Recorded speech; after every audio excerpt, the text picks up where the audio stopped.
Hello students, in this video we are going to see current program status register from first module. Current program status register, this is one of the register only. This is used to monitor and control internal operation of the ARM processor. Okay, it's a 32-bit register. 32-bit register. This is divided into four fields: flag field, status field, extension field and control field. In this flag field and control field are in use currently, and status and extension field are kept for future use. They are not in use currently. Okay, and each field is 8 bits length. Each field is 8 bits length. So 8 into 4, 32 bits register.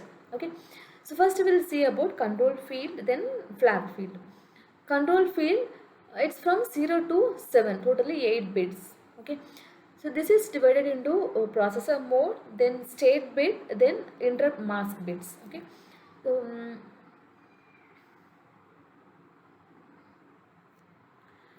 first one is processor mode. Processor mode, it's either privileged or non-privileged. Privileged mode means it allows full read-write access to the CPSR register, to both the fields of CPSR register. But in non-privileged mode, the read access is allowed for control field and read-write access is allowed for flag field or condition field. Okay, and there are 6 privileged mode and 1 non-privileged mode. The 6 privileged modes are abort, fast interrupt request, supervisor mode, system mode and undefined mode. The non-privileged mode is user mode. First one, abort mode.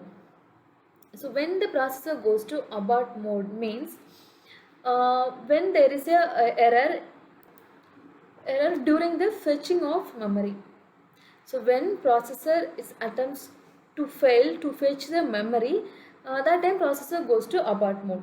Then fast interrupt and interrupt request. So whenever processor receives the fast interrupt signal from other device and interrupt request signal from the other device, that time it goes to either of these mode. Okay, then supervisor, in the supervisor mode, operating system kernel operates in supervisor mode only. Then system mode. System mode is a special version of user mode. Okay, then undefined.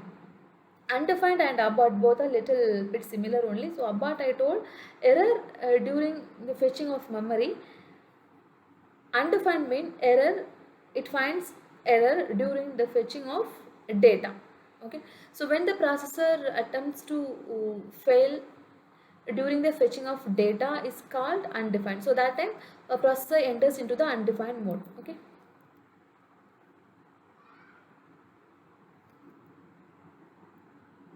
then banked registers.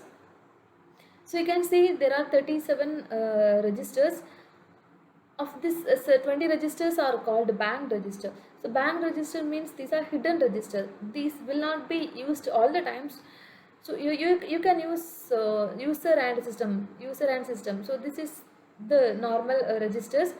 But when the system or when the processor is changing the mode from user to any other mode, for example user to fast interrupt mode means, so that time processor uses R8 to R14 FIQ registers and SPSR FIQ register.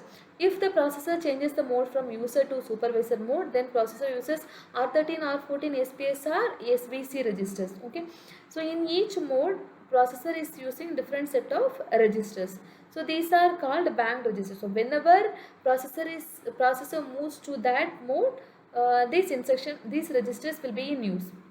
Okay, so these registers will be replaced with user R13, R14 or SPSR.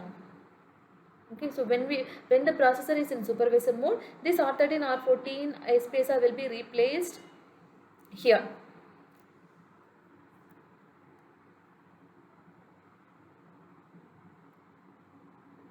Okay, next, how to change the mode? How we can change the mode?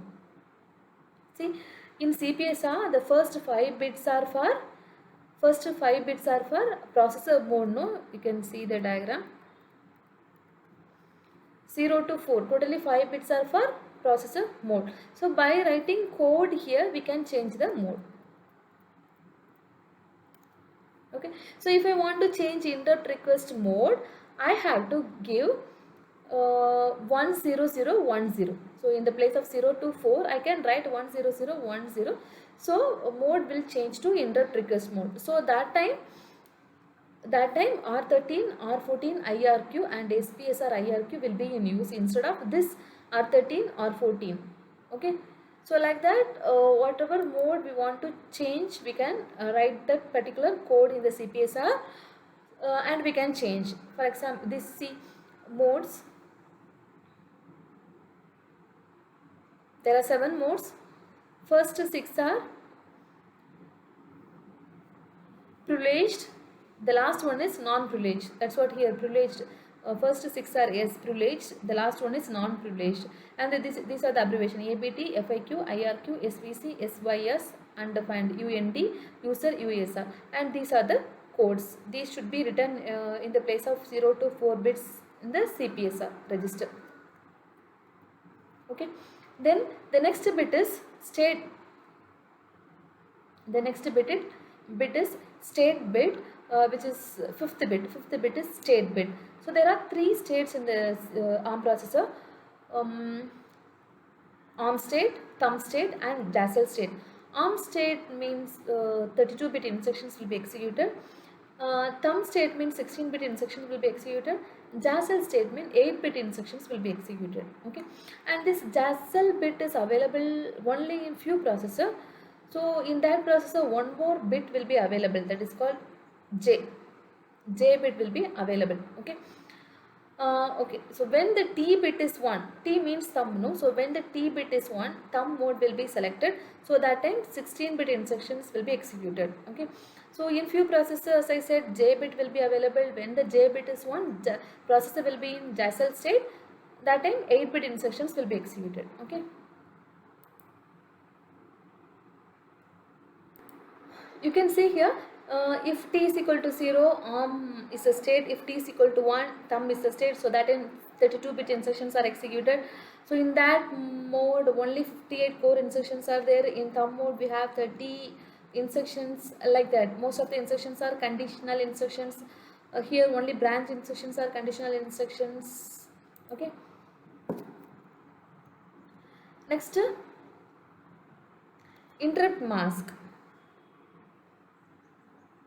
So next is 6 and 7 bits are called interrupt mask. Okay, so these are used to stop specific interrupt requests from other devices. So when we are interfacing other devices with the processor, other devices can request the service of ARM processor. So that time that they will raise the interrupts. Okay, so these two 6 and 7 bits are related to interrupts only. So when the 6 and 7 bits are binary one, other device cannot send the interrupt request signal. Means the interrupt signal and fast interrupt request signals are masked. So before raising the interrupt signal to the ARM processor, other devices needs to check the 6th and 7th bit. If both are masked, they cannot raise the interrupt signal. If they are binary 0, means the ARM processor is free, they can request for the service of ARM processor. So to receive interrupt signal from the other devices, the 6 and 7 bits must be binary 0. Okay. Next, condition flags. Condition flags. So the control field is over. Now we'll move to flag field. In flag field we have condition flags. Okay.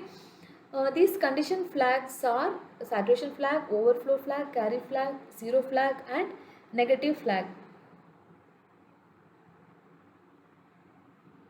And when these condition flags are updated, means during the execution of compare instruction or during the execution of instruction in which we have S suffix.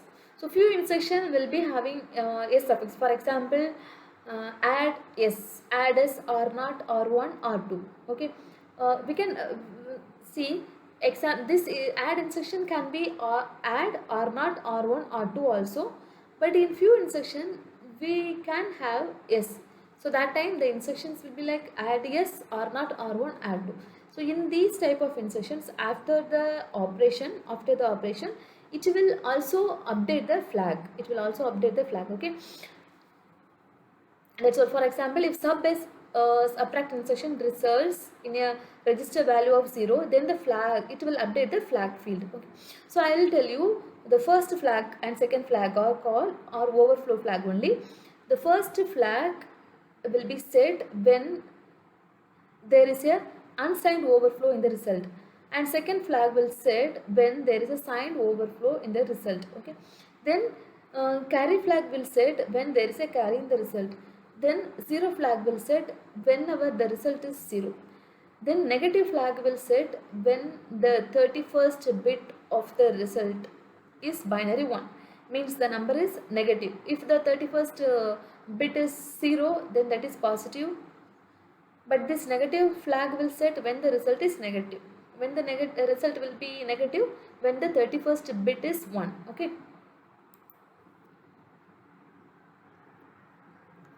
Now you can see here the first 5 bits are from 0 to 4 are 10011. 10011 is belongs to supervisor mode, so the mode is supervisor mode. Then the fifth bit is 0. Fifth bit is 0 means the state of the processor is ARM state, so it will execute all 32-bit instructions. Then sixth bit is for fast interrupt request. Sixth bit is 1, means it is masked, so other device cannot send a fast interrupt request signal. Then seventh bit is 0, means it is not masked, interrupt request is not masked, so other device can send the interrupt request signal. Then the 24th bit is J. So as I said, in few processor we have JASL enabled instructions. So in that processor we will be having J bit. See, we are using only two fields, control field and flag field. In control field all the 8 bits are occupied, but in flag field we have only 5 bits are used, remaining 3 bits are there. So in that 3 bit, one bit is used for J. Okay, so 24th bit. So you know flag field is from 24 to 31, totally 8 bits. So the first bit in the flag field is JASL bit. JASL bit is 0, means JASL is not enabled. Okay.